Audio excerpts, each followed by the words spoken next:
ఫిబ్రవరి 21వ తారీఖున శ్రీమతి లత గారి ఆధ్వర్యంలో గిరినార్ మహాయాత్ర వివరాల కోసం సంప్రదించండి.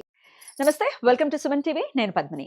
సోషల్ మీడియా ఇంత వాస్ట్ గా పెరిగిపోయిన తర్వాత ఎవరికి తోచిన విధానంలో వాళ్ళు సోషల్ మీడియాని యూటిలైజ్ చేసుకుంటున్నారు అని చెప్పడంలో ఎటువంటి అతిశయక్తి లేదు.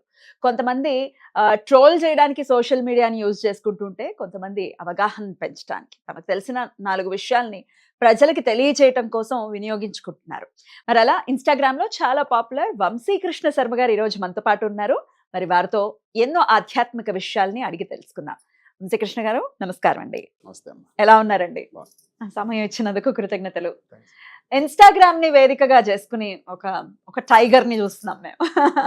చాలా బ్యూటిఫుల్ గా, అంటే ఎలా చెప్పాలో, ఎలా అంటే అన్ని ట్రోల్స్ చేస్తూ లేకపోతే డైరెక్ట్ గా తిట్టడం కాదు, మీకంటూ ఒక శైలి ఉంది. చక్కటి తెలుగు వినియోగించుకుంటూ చక్కటి గ్రాంధికాన్ని దానిలో మేళవిస్తూ తిట్టేటటువంటి పద్ధతి అద్భుతం. చాలా చక్కగా ఎంటర్టైన్ చేస్తుంది. చాలా అవగాహన కూడా తీసుకొస్తున్నారు. జోక్స్ అపార్ట్, అవగాహన కూడా తీసుకొస్తున్నారు. హైందవానికి సంబంధించి మీకు తెలిసినది, మీకున్నటువంటి అవగాహన రీత్యా ప్రజలకు ఏమైనా తెలియచేయాలి అని ఇట్లా ఇన్స్టాగ్రామ్ ని వేదికగా చేసుకుని మాట్లాడటం చాలా చాలా చక్కగా ఉంది. రైట్. అసలు మీ పర్సనల్, అంటే మీ ఇంటర్వ్యూ ఒకవేళ మనం స్టార్ట్ చేస్తే మీ పర్సనల్ లైఫ్ నుంచి మనం మొదలు పెడదాము. ఎక్కడి వారు మీరు? స్మార్తం చేశారా? వేదం చదివారా? ఒక్కసారి. నేను నా స్వగ్రామం విజయనగరం అని చెప్పాలి, విశాఖపట్నం దగ్గర విజయనగరం అని చెప్పాలి. నేనేమో తిరుమల తిరుపతి దేవస్థానం దగ్గర నేను 8 ఏళ్ల పాటు స్మార్తం పూర్తి చేసుకున్నాను. షోడశకర్మాంతం స్మార్తం పూర్తి చేసుకున్నాను అక్కడ. దాని తర్వాత ఇక హైదరాబాద్ రావడం, భాగ్యనగరం రావడం జరిగింది. ఇంకా అక్కడ నా జీవన శైలి నడుస్తూనే ఉంది. ఇంకా ఇక్కడ సెటిల్ అయినట్టే దాదాపుగా. కాబట్టి ఇది నా ప్రొఫెషన్గా ఎలా ఉన్నా సరే, హిందుత్వం మీద ప్రస్తుతానికి జరిగేటువంటి కొన్ని దాడులు అననివ్వండి, ఇంకేమైనా అననివ్వండి, దాని మీద మనకి తోచినంత మనం ఏం చేయగలము అనేటువంటి దాని మీద ఈ ఆలోచన వచ్చి నేను ఈ ఇన్స్టా అనేది మొదలు పెట్టాను. ఎప్పుడు, ఎన్నాళ్ళ క్రితం మొదలు పెట్టారు? సంవత్సరం అయింది అనుకుంటా. సంవత్సరం 3 నెలలు ఏమో అయిందేమో. అప్పటి నుంచి మొదలు పెట్టాను. సుభాష్ చంద్రబోస్ గారు ఒక మాట చెప్పారు, మీరు చేసేటువంటి పెద్ద నేరం ఏమిటయ్యా అంటే, ఎక్కడైనా అన్యాయం జరుగుతూ ఉంటే అది చూస్తూ ఉండడం అనేదే పెద్ద నేరం. కాబట్టి దాని మీద మీరు సైలెంట్గా ఉంటే అదే పెద్ద అన్యాయం. కాబట్టి సుభాష్ చంద్రబోస్ గారు, భగత్ సింగ్ గారు, వీళ్ళందరూ దాదాపుగా ఇప్పుడు తెలుస్తున్నారు తప్ప ఇంతకు ముందు అసలు ఎవరు వాళ్ళు ఏమో తెలియదు. ఓన్లీ మనకు తెలిసిన 4 పేర్లే. తెలియనివ్వలేదు. తెలిసినవి 4 పేర్లే. ఆ 4 పేర్లు వాళ్ళ హీరోలు వాళ్ళే చేశారు అని అందరికీ పోర్ట్రేట్ చేయడం జరిగింది. అది కాదు అనే విషయాన్ని ఇప్పుడిప్పుడుగా అందరూ తెలుసుకుంటున్నారు. కాబట్టి దాన్ని అందుకనే ఏమో మరి ఇప్పుడు నాకు ఈ ఆలోచన కలిగింది. లేదా ఇంతకుముందు కలుగుంటే నేను కూడా ఇంతగా సుమన్ టీవీ ఇంటర్వ్యూకి వచ్చేవాడినో కాదో కూడా తెలియదు. ఎందుకు రారు? ఖచ్చితంగా వస్తారైతే. ఈ మీరు చెప్పినటువంటి ఈ ఫ్రీడమ్ ఫైటర్స్, ఎలాగో ఆ టాపిక్ వచ్చేసింది కాబట్టి, ఆ ఫ్రీడమ్ ఫైటర్స్ డెఫినెట్ గా ఐకమత్యాన్ని ఖచ్చితంగా ఉండాలి. మనకి ఐకమత్యమే మహాబలం అని చెప్పి వాళ్ళు పోరాడినటువంటి వైనం, ఖచ్చితంగా దాన్ని దాచిపెట్టి వాళ్ళకి ఏది కావాలో అది మాత్రమే పుస్తకాల్లో వచ్చేలాగా చేసుకుని పిల్లల్ని, మన జనరేషన్ని కదా, మనకి నిజంగానే ఏం తెలియదు. ఒక శివాజీ మహారాజ్ గురించి ఎంతమందికి తెలుసు? శివాజీ మహారాజ్ గురించి సరే కొంతమందికి తెలిసి ఉండొచ్చమ్మా. మనకి ఇప్పుడు ప్రాపర్ సౌత్ ఇండియన్స్ తెలుసా? తెలియదు. శివాజీ మహారాజ్ గురించి తెలియదు. సరే, శివాజీ మహారాజ్ గురించి ఇప్పుడు తెలుస్తుంది. ఇంకా అలాంటి వాళ్ళు చాలా మంది ఉన్నారు. సంభాజీ మహారాజు ఉన్నారు. సంభాజీ మహారాజ్ శివాజీ మహారాజ్ యొక్క కుమారుడు విషయం ఎంతమంది తెలుసు? సినిమా వచ్చేంత వరకు తెలియదు. చావా వచ్చేంత వరకు ఎవరికి తెలుసు? అలాంటి చావా సినిమాని కూడా అడ్డు పెట్టుకుని అది కేవలం మతపరంగా తీసారని చెప్పే వాళ్ళు చాలా మంది. ఇప్పుడు మన రీసెంట్ గా మన సంగీత దర్శకుడు అయినటువంటి ఏఆర్ రెహమాన్ గారు కూడా నోటుకొచ్చిన మాటలు మాట్లాడాడు. ఆయన కూడా అబాస్ పాలయ్యాడు. ఎందుకు అంటే ఆయన పీక్ లో ఉన్న సమయంలో మనం అందరం ఆయన్ని గౌరవించాం. కానీ ఆయనకు ఒక స్థాయి వచ్చేసి ఆయన ఒక రీతికి వెళ్ళిపోయి ఆయన ఇంత డిమాండ్ చేస్తూ ఉన్నటువంటి పరిస్థితుల్లో నన్ను కేవలం మతపరంగా ఉన్నటువంటి విదేశాలతోనే నాకు ఛాన్సులు ఇవ్వట్లేదు అని అన్నాడు. ఆయన కెరీర్ మొదలు పెట్టినప్పటి నుంచి 2001 వరకు తీసిన సినిమాలు 41, 2001 నుంచి 2025 వరకు తీసిన సినిమాలు 47. మరి ఎక్కడ ఛాన్స్ రాలేదో నాకు అర్థం కాలేదు. పోనీ అట్లా విషయం పక్కన పెడితే, రేపు వచ్చేటువంటి రామాయణ అనేటువంటి దానికి ఆయనగా సంగీత దర్శకుడు. మరి రామాయణ అనే దానికి సంగీత దర్శకుడు ఆయనకి ఎందుకు ఇస్తారు? అసలు మతపరంగా చూసుకుంటే ఎంతమంది లేదు, కీరవాణి గారు లేరా, లేదంటే ఇంకా చాలా మంది ఉన్నారుగా, వాళ్ళందరికీ ఇవ్వచ్చుగా. చాలా తప్పు మాట్లాడాడు. పోనీ ఇప్పుడు ఇవన్నీ మాట్లాడుతున్నాడు అంటే ముందు నుంచే ఉన్నాయి, ఉమ్, ఉమ్, కానీ బయటపడలే. ఉమ్. కర్ణాటకకి చెందిన వారో తమిళనాడుకి చెందిన వారో అంత ఎగ్జాక్ట్గా తెలియదు. ఒక లిరిసిస్ట్ ఆయన వాళ్ళ ఇంటికి వెళ్ళాలి అంటే వాళ్ళ అమ్మగారు మీరు తిలకం తీస్తే తప్ప మా ఇంట్లోకి రావద్దని చెప్పారంట. మరి అంత దీనిగా ఎట్లా ఉంటారు ఆయన అంటే అప్పటి నుంచే ఉందిగా మరి ఆయనకి ఇవన్నీ ఇప్పుడు బయటపడ్డాడు అంతే. ఆయన కూడా కన్వర్ట్ అయినటువంటి ఒక వ్యక్తే. ఆ, వాళ్ళు అంత దిలీప్ రాజ్ గోపాలకృష్ణ ఆయన పేరు. అంటే ఆయనకి ఆ పేరు నచ్చలేదు కాబట్టి నేను న్యూమరాజీ ప్రకారం రెహమాన్ అని పెట్టుకున్నాను అన్నాడు. బట్ న్యూమరాజీ ప్రకారం రెహమాన్ అని పెట్టుకుంటే ఎందుకు దిలీప్ రాజ్ కాకుండా సుదీప్ రాజ్ పెట్టుకుంటాడు, రెహమాన్ అని పెట్టుకునే అవసరం ఏముంది? అంటే లోకంలో ఉన్నటువంటి నానుడు ఏంటయ్యా అంటే వాళ్ళ చెల్లికి ఆరోగ్యం బాగాలేనప్పుడు ఏదో ఆ మతానికి మారారు, దాని తర్వాత ఆరోగ్యం బాగుంది అనే విషయం లేదు, తెలిసిన విషయమే. ఈయన ఇలా చెప్తున్నారనే విషయం మొన్న ఈ మధ్య కొత్తగా తెలుస్తుంది. ఇంకా తెలియనటువంటి సుభాష్ చంద్రబోస్ గారు కానివ్వండి, భగత్ సింగ్ గారు కానివ్వండి, వీర సావర్కర్ గారు కానివ్వండి, ఇవన్నీ అసలు ఎవరికి తెలియదు, పాఠ్యాంశాల్లో కూడా లేవు. ఎవడు మీ హీరో ఎవడయ్యా అంటే ఔరంగజేబ్, మీ హీరో అంటే బార్బర్, మీరు అక్బర్, వీడు మీ హీరోలా? ఏం చేశారని వాళ్ళ హీరోలు చేయడానికి? ఎంతమంది స్త్రీలను పెళ్లి చేసుకున్నారన్నా వాళ్ళు హీరోలు అయ్యారు? లేదా ఇన్ని దేవాలయాలు ధ్వంసం చేశారన్నా వాళ్ళు హీరోలు అయ్యారు?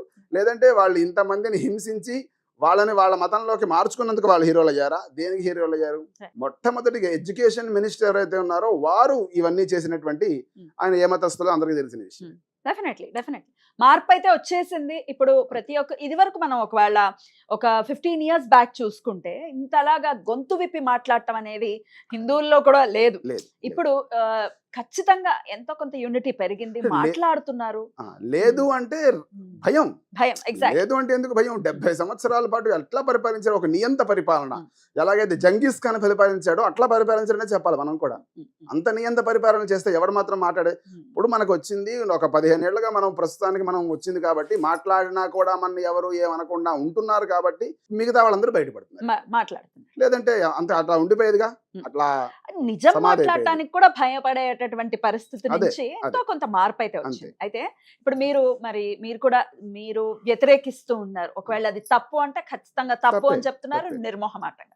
బెదిరింపులు ఏమీ రావట్లేదా? వచ్చినా సరే భయపడేదే ఉందమ్మా. నిజానికి ఉన్నటువంటి దమ్ అదే, నిజానికి ఉన్నటువంటి దమ్ అదే. బెదిరించారు, వాళ్ళు చేస్తున్నారంటే తప్పు వాళ్ళు చేస్తున్నట్టుగా మనం ఎదుగుతున్నట్టే. ఎప్పుడైనా సరే వాళ్ళు రాలేదు ఇప్పటిదాకా, అమ్మవారి అనుగ్రహం వల్ల రాలేదు. వచ్చినా సరే మనం బెదిరేదేం లేదు, అదిరేం లేదు. మనం ఎక్కువగా ఏం మాట్లాడడం, తప్పుగా ఏం మాట్లాడడం, దూషించడం అంటే అది వార్నింగ్ వేరే, దూషణ వేరే ఉంటుంది. ఇంట్లో వాళ్ళ దగ్గరికి వెళ్ళడం, పై బూతులు మాట్లాడేవి దూషణ. వార్నింగ్ చేయకండి, చేస్తే ఇలా జరుగుతుంది అనే వార్నింగ్ ఉంటుంది. అది చాలా స్ట్రాంగ్ గానే ఇస్తున్నారు. ఓకే. అయితే పొగడ్తలు మాత్రం నెక్స్ట్ లెవెల్లో వస్తూ ఉంటాయి కదా అన్న. చాలా బాగా చెప్తున్నారు అన్న. చాలా పర్సనల్ గా ఫోన్లు వస్తున్నాయి. పొగడ్తలు అయితే విషయం చాలా ఫోన్లు వస్తున్నాయి. అన్న మీరు ఇలాగే చేయండి, మీకు సపోర్ట్ ఉంటాం, మీరు కొలాబరేట్ చేయండి, పర్వాలేదు, మేము మీకు సపోర్ట్ ఉంటామని ఇలాగైతే చాలా మంది చేస్తున్నారు. బాగా చెప్తున్నారన్న, వాళ్ళకి అలాగే కావాలి వాళ్ళు అని చెప్తున్నారు. ఇంట్లో వాళ్ళ సపోర్ట్ ఎట్లా ఉంటుంది? ఇంట్లో వాళ్ళ సపోర్ట్ లేకుండా ఇవన్నీ ఎట్లా చేయగలను నేను? తప్పకుండా మావిడ కానీ, ఇంట్లో ఉండేది నేను మావిడే, మావిడ కానీ లేదా మిగతా 2-3 ఫ్రెండ్స్ ఉన్నారు. నేను నా వీడియో చేసేసి నేను వాళ్ళకి ఇచ్చేస్తే వాళ్ళు ఎడిట్ చేసి నాకు పంపిస్తారు తప్ప నేను ఎడిట్ చేసుకొని నాకు టైం ఉండదు. వాస్తవానికి నా కార్యక్రమాలకి దీనికి నాకు టైం ఉండదు. వారు ఇచ్చే సపోర్ట్ కానీ లేదు మా ఆవిడ ఇచ్చేటువంటి సపోర్ట్ కానీ కొన్ని రీల్స్ నాకు పంపిస్తూ ఉంటుంది మా ఆవిడ. ఏమండి చూడండి వీళ్ళు అంటున్నారు, వీళ్ళ మీద చేస్తే చేయండి అని చెప్పి. కాబట్టి తన సపోర్ట్ లేకుండా నేను ఇంత దాకా రాలేదు. పిల్లలు 2 అబ్బాయిలు. ఒక అబ్బాయి ఏమో వేదం చదువుతున్నాడు, ఇంకొక అబ్బాయి ఇంకా 2 years, ఇంకా చిన్న బేబీ. వేదాన్ని గాయత్రీ దేవికి ఇచ్చారా పిల్లల్ని? అయ్యో రెండో వాడిని కూడా ఇస్తారా? అంతే. అద్భుతం. ఓకే. ఏ వేదం చదివిస్తున్నారు? కృష్ణ యజుర్వేదం. ఎక్కడ చదివిస్తున్నారు?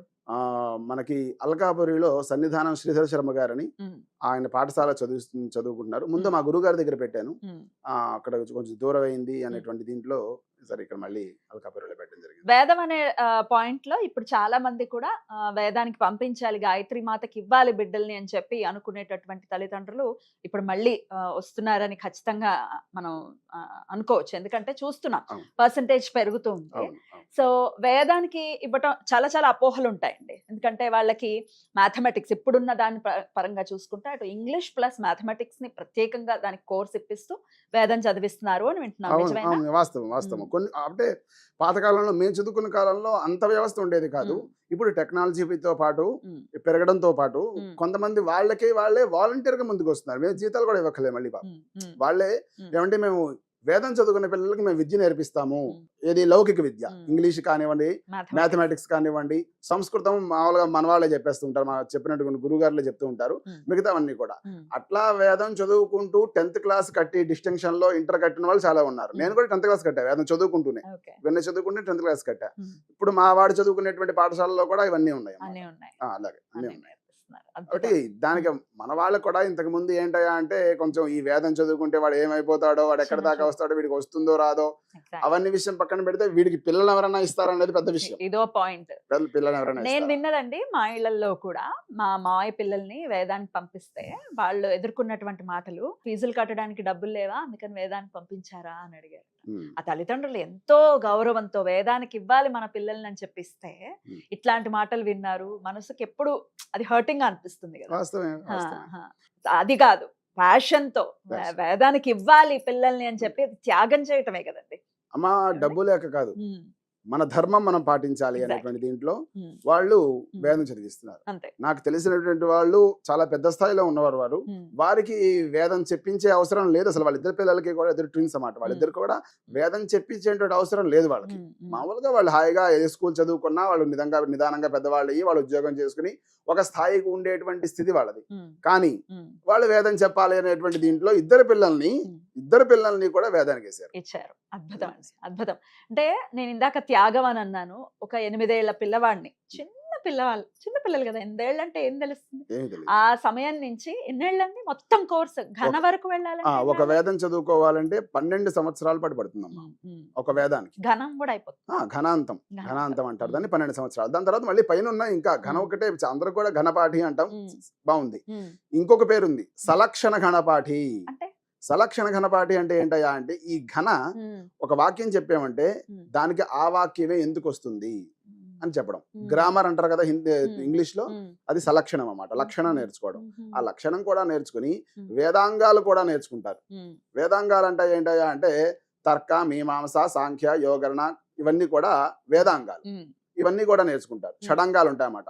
ఆ అంగాలన్నీ కూడా నేర్చుకుంటే ఇంకొంచెం పెద్ద స్థాయి. ఎన్నాళ్ళు అవుతుందండి అవి కూడా అవ్వాలి అంటే? అవన్నీ కూడా అవ్వాలంటే ఇంకొక 4 సంవత్సరాలు ఖచ్చితంగా పడుతుంది. 16 సంవత్సరాల పాటు నిర్విరామంగా కఠోర దీక్ష ఇది. ఇప్పుడు అందరికీ ఉన్నట్టుగా పొద్దున్నే లేచి బ్రష్ కూడా, స్నానం కూడా చేయకుండా టిఫిన్ తినేటువంటి ఈ రోజుల్లో 8 ఏళ్ల పిల్లవాడు పొద్దున్నే లేచి ఉంటే, ఇప్పుడు ఈ మధ్య పాఠశాలలో వేడి నీళ్ళు వచ్చాయి. మేము చదువుకున్నప్పుడు పాఠశాలలో వేడి నీళ్ళు ఎక్కడ ఉంటే ఎలా కాచుతారు? హీటర్లు. ఇంతమంది పిల్లలకి కావాలంటే హీటరే మార్గము. కట్టెలు పొయ్యి అది అంటే పెద్ద డబరా గిన్నెలు కావాలి. చాలా ఇప్పుడే అప్పట్లో వేదానికి అంత స్థితి లేదు కదమ్మా. ఎవరో ఒక గురువు గారు ఒక పాఠశాలలో పెట్టుకున్నారు. టీటీడీ వేద పాఠశాల ఉంది సరే, అక్కడైతే చాలా పెద్ద వ్యవస్థ, అక్కడ ఆదాయం వ్యవస్థ వేరే ఉంటుంది కాబట్టి సరే. ఇప్పుడు మామూలుగా అవి కాకుండా మిగతా గురువు గారు వాళ్ళ ఇంట్లో పెట్టుకుని చెప్పుకునేటువంటి స్థితులు చాలా ఉన్నాయి. వాళ్ళందరూ కూడా ఎట్లా చేస్తున్నారు, గురువు గారు ఏదైతే సంపాదిస్తున్నారో దాంతోనే వారు పిల్లలకే కాకుండా ఈ వేదం చదువుకునే పిల్లలకు కూడా వాళ్ళకి అదే చేస్తుంటారు. పోనీ వాళ్ళని ఏమైనా ఒకలా చూస్తారంటే వాళ్ళ పిల్లల్ని ఎలా చూస్తున్నారో వీళ్ళ పిల్లల్ని కూడా అంతే జాగ్రత్తగా చూసుకుంటారు. అందుకే వారు గురువులు అయ్యారు. అందుకే వేదమాత వాళ్ళతో ఉంది. ఏమండి? ఎటువంటి అనుమానం లేదు. ఇప్పుడు మాత్రం సౌకర్యాలు ఖచ్చితంగా ఉన్నాయి ఇప్పుడు. కానీ పొద్దున్నే 8 అంటే 8 ఏళ్ల పిల్లవాడు పొద్దున్నే సంధ్య వార్చటం మొదలుకొని చదువుకోవటము అవన్నీ కూడా పార్ట్ కాదు. అంటే అప్పటి నుంచి సంస్కారం నేర్చుకుంటాడు వాడు. సంస్కారం అప్పటి నుంచే నేర్చుకుంటాడు. పొద్దున్నే ఎప్పుడైనా సరే మనం ఎదగాలి అంటే ఫస్ట్ చేయాల్సిన పని ఏంటి తెలుసా అమ్మ? సూర్యోదయాత్ పూర్వం లేవడం. అది కనుక మనం చేయగలిగితే మన మైండ్, బాడీ నుంచి అన్ని మన ఆధీనంలో ఉంటాయి. అదేదో వేదం చదువుకున్న వాళ్ళు, పౌరుషంలో ఉన్న వాళ్ళు కాదు, ప్రతి ఒక్కళ్ళు కూడా సూర్యోదయాత్ పూర్వం లేవడం అలవాటు చేసుకుంటే కొంచెం ఏదో వ్యాయామం మిగతా విషయాలు సరే, కాసేపు ధ్యానం చేసుకోగలిగితే వాడి ఆధీనంలోనే ఉంటుంది. ఎటుపక్కకే వెళ్ళదు. దానివల్ల మెదడు ఉత్తేజపడుతుంది. వాడు కావాల్సిన విద్యలో వాడు రాణిస్తాడు. ఇదే ప్రధానం. మన ఋషుల మునులు ఏం చెప్పారు? అదే చెప్పారుగా, సూర్యోదయ పూర్వం లేవండి అని చెప్పారు. ఖచ్చితంగా లేవకపోతే సూర్య అపచారం కింద ఖచ్చితంగా అది ఎందుకు కన్సిడర్ చేశారు అంటే ఆ భయంతోనే లేస్తారేమో అని. ఆ భయాలు ఏమీ లేవు. రైట్. అయితే సూర్యుడి గురించి మాట్లాడుకుందాం. మాఘమాసంలో ఉన్నాం కాబట్టి. అంతకన్నా ముందు ఇందాక మీరు అన్నారు కదా! మరి వేదం చదువుకున్న పిల్లలకి మామూలు పిల్లలకే పెళ్ళిళ్ళు అవ్వట్లేదు. వేదం చదువుకున్న పిల్లలకి మరి ఫ్యూచర్‌లో పెళ్ళిళ్ళు అవుతాయి అనుకోవచ్చా? నిస్సందేహంగా అవుతాయి. అంటే వాళ్ళ ఇప్పుడు ఆడవాళ్ళ మైండ్ సెట్ కూడా చాలా చాలా వరకు మారింది. ఆ! వాళ్ళకెట్లా అంటే వేదం చదువుకున్నవాడు ఒక 60,000, 70,000 సంపాదిస్తున్నా సరే వాళ్ళకి అవసరం లేదు. గవర్నమెంట్ జాబ్ కానీ, లేదు ఏ రంగంలోనైనా మిగతా ఐటీ జాబ్‌లు కానీ ఏం చేస్తున్నా సరే వాడికి 15,000 అయినా సరే వాళ్ళని చేసుకుంటానికి వాడు ఎందుకు అంటే బయట జనాలందరూ కూడా ప్యాంటు, షర్టు వేసుకుంటారు, కోట్లు వేసుకుంటారు, అది వేసుకుంటాడు, ఇది వేసుకుంటారు. వీడిలో ఉంది పంచ కట్టుకుంటాడు, షర్ట్ వేసుకుంటాడు. అంత తప్ప ఇంకోటి ఏం చేయడు వీడు. కాబట్టి బయట పాష్‌గా కనిపించకపోతే ఇబ్బంది అనేటువంటి ధోరణిలో హ్మ్. దాదాపుగా చెప్పాలి అంటే ఇప్పుడు ఒక వేద పండితుడు కానీ, ఒక స్మార్త పండితులు కానీ సంపాదించేటువంటి డబ్బు ఐటీ వాళ్ళు కానీ Nothing మిగతా కదా! ఏ ఉద్యోగులైనా సరే సంపాదించరు. ఎగ్జాక్ట్‌లీ. పైగా peace of mind. Peace of mind. మనకి ఎప్పుడు కావాలంటే అప్పుడు సెలవు తీసుకోవచ్చు. హ్మ్. లేదురా నీ కార్యక్రమాలకు రాలేకపోతున్నాను రా, వేరే వాళ్ళని పంపించొచ్చు. ఏ జాబులోనైనా అట్లా ఉందా? లేదు. ముమ్మాటికి లేదు. అది ఆలోచించాలి ఫస్ట్. హ్మ్. అది ఆలోచించి హ్మ్. వివాహాలు చేసుకుంటే ఖచ్చితంగా జరుగుతాయి. ధార్మికంగా జీవితం వెళ్తుంది ఎండ్ ఆఫ్ ది డే. ఆ. అటు సోల్స్ ప్రోగ్రెషన్ వైపు కూడా మనం అడుగులు వేస్తాం. ఏమండి? ఒక ప్రయోజనాలు కాదమ్మా. హ్మ్. చాలా ప్రయోజనాలు ఉన్నాయి. హ్మ్. ఫస్ట్ ఆఫ్ ఆల్ ఏంటయ్యా అంటే వీడికి అలవాటు పడ్డాడు అంటే హ్మ్. ఖచ్చితంగా పొద్దున్న లేవడం, సంధ్యావందనం చేసుకోవడం, అవును. దేవతార్చన చేసుకోవడం. హ్మ్. ఆ దేవతార్చన చేసుకున్న తర్వాత భోజనం చేయడం. హ్మ్. ఎప్పుడైనా సరే మన జీవన శైలి కానీ, మన బుద్ధి కానీ ఎప్పుడు ప్రచోదనం అవుతుంది అంటే మనం తినేటువంటి తిండి ద్వారానే ప్రచోదనం అవుతుంది. మనం తినేటువంటి తిండి ఎంత మంచిది తింటామో, మంచిది అంటే నా ఉద్దేశం హైజెనిక్ అని కాదు. హ్మ్. హ్మ్. ఆ తినేటువంటి తిండి కూడా స్వామివారికి నివేదన పెట్టి తింటాం. హ్మ్. దేవతార్చన చేస్తున్నప్పుడు ఆవిడ మడి కట్టుకుని వంట చేస్తే ఇక్కడ కూర్చొని నివేదన పెట్టేసి భోజనం చేసేసేవారు పెద్దవాళ్ళు. హ్మ్. వాళ్ళ వాళ్ళ బుర్రలు ఎలా ఉన్నాయి, ఇప్పుడు స్థాయి బుర్రలు ఎలా ఉన్నాయి. ఎగ్జాక్ట్‌లీ. ఎప్పుడు కూడా మన మైండ్ భోజనం మీదే హ్మ్. ఆధారపడి ఉంటుంది. హ్మ్. మనం మనకు తెలియదు. తినున్నది మనని తినున్నది అంతే భోజనం. అంతే. రైట్. అద్భుతం అండి. ఇక మాఘమాసంలో మనం ఉన్నాం కాబట్టి రేపు ఆదివారం సప్తమి, సూర్య జయంతి, రథ సప్తమి, అందరూ కూడా ఖచ్చితంగా వినియోగించుకోవాల్సినటువంటి రోజు వస్తోంది. మామూలు రోజుల్లో సప్తమి వస్తే అంటే ఆదివారం మామూలు నెలల్లో వచ్చినప్పుడే చాలా విశేషంగా అవును, మనం అవును, జరుపుకుంటాం. అవును. మాఘమాసంలో ఆదివారం నాడు వస్తోంది విశేషం. ఈ రథ సప్తమి వైశిష్ట్యం ఒకసారి చెప్పండి. ఎట్లా వినియోగించుకోవచ్చు ఆ రోజు? మాఘమాసం అంటే మనకందరికీ కూడా తెలిసినవి తెలుగు మాసాలు, ఇంగ్లీష్ మాసాలు. ఈ రెండు తెలుసు మనందరికీ కూడా. జనవరి, ఫిబ్రవరి ఇవన్నీ కూడా పాశ్చాత్య మాసాలు. చైత్రం, వైశాఖం, జ్యేష్ఠం, ఆషాఢం ఇవన్నీ కూడా తెలుగు మాసాలు. ఇది కాకుండా వైదిక మాసాలు కొన్ని ఉన్నాయి. వైదిక మాసము ఏంటయ్యా అంటే మధుమాసం, మాధవ మాసం ఇలా మొదలవుతాయి. మధుశ్చ, మాధవశ్చ, శుక్రశ్చ, శుచిశ్చ అని ఒక్కొక్క మాసానికి ఒక్కొక్క పేరు ఇచ్చారు. మాఘమాసం దగ్గరికి వచ్చేసరికల్లా అది తపోమాసం అన్నమాట. మాఘమాసానికి పేరే తపోమాసం. ఈ తపోమాసంలో తపస్సు అంటే ఒక రుద్రాక్షమాల పట్టుకుని జపం చేయడమే కాదన్నమాట. కళ్ళు మూసుకుని మీకు ఇష్టమైన దేవతని కూడా మనసులో తలుచుకుంటే అది తపస్సే. ఖచ్చితంగా. అది చేసుకుంటే విశేషమైన ఫలితం మాఘమాసంలో. మాఘమాసంలో ఇంకేంటయ్యా అసలు మాఘానికి అర్థం ఏమిటి అంటే మా అఘహ. అఘహ అంటే పాపం. మా అంటే తొలగించున్నది. పాపాలని తొలగించేటువంటి మాసం ఏదైతే ఉందో అదే మాఘమాసం. ఈ మాఘమాసంలో స్నానం నుంచి, నదీ స్నానం కానీ, సముద్ర స్నానం కానీ, స్నానం నుంచి మొదలుకొని హరిహరాదుల్ని కొలవడం, అలాగే దాన ధర్మాలు ఏదైనా చేయడం, మీకు తోచింది ఇదే చెయ్యాలి, ఇంతే చెయ్యాలి అని శాస్త్రం ఎప్పుడు చెప్పలేదు, ఎక్కడా చెప్పలేదు. ఇంతే చెయ్యాలి, మీరు ఇంత చేయకపోతే అసలు దానం చేయకండి అని చెప్పి ఎక్కడ చెప్పలేదు. మీకు తోచింది దానం చేయడం, అలాగే నదీ స్నానం చేయడం, హరిహరాదుల్ని కొలవడం, ఇవన్నీ విషయం పక్కన పెడితే అసలు మాఘమాసానికి విశేషమైన దేవత ఏమిటయ్యా అంటే సూర్య భగవానుడు.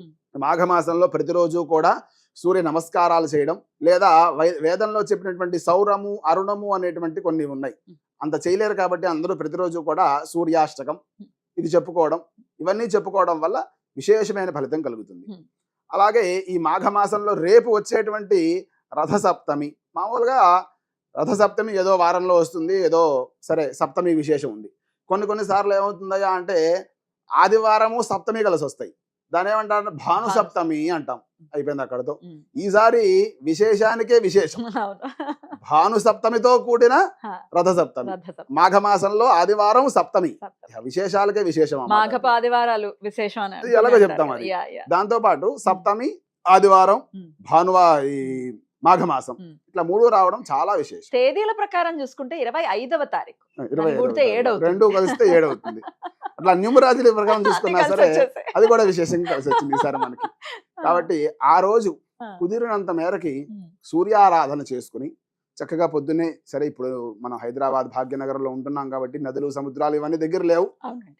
సుమన్ టీవీ చూస్తున్న వాళ్ళు ఎవరైనా సరే పల్లెటూరులో కానీ నదీ తీరాల్లో కానీ సముద్ర తీరాల్లో కానీ ఎవరైనా ఉన్న వాళ్ళు ఎవరైనా ఉంటే వాళ్ళందరూ కూడా చక్కగా వెళ్ళి నదీ స్నానాలు సముద్ర స్నానాలు ఆచరించి ఇంటికి వచ్చి చక్కగా మళ్ళీ శుచులై వాళ్ళు సూర్యారాధన, మీకు అవకాశం ఉంది అంటే చక్కగా ఒక బ్రాహ్మణ్ణి పిలుచుకోవడం, వాళ్ళ చేత అరుణ పారాయణము, సూర్య నమస్కారాలు, సూర్యహోమం ఏదో చేయించుకోవడం. లేదండి అంత ప్రస్తుతానికి వీలుగా లేదు మాకు అన్నారా, మీరే సూర్యాష్టకం చెప్పుకోండి. ఒకసారి ఒక 8 సార్లు చెప్పుకోండి, లేదా 7 సార్లు చెప్పుకోండి. 7 అంటే ఇష్టం కాబట్టి సూర్యుడికి, సప్తాశ్వరథమారూఢం కాబట్టి ఆ 7 అనే సంఖ్య బాగా విశేషంగా చెప్తూ ఉంటారు కాబట్టి, సప్తమి అని కూడా ఉంది కాబట్టి 7 సార్లు సూర్యాష్టకం చేసుకుని బెల్లంతో చేసిన పరవాణాన్ని స్వామివారికి చిక్కుడాకులో నివేదన పెట్టేస్తే ఆ రోజు మీకు విశేషమైన ఫలితం కలుగుతుంది. కాబట్టి ఈ మాఘమాసాన్ని, అలాగే ఈ మాఘమాసంలో వచ్చినటువంటి భానువారం సప్తమి, రథ సప్తమిని ఇలా వినియోగం చేసుకుంటే మీ యొక్క ఈసారికి మన జీవితం ధన్యమైన.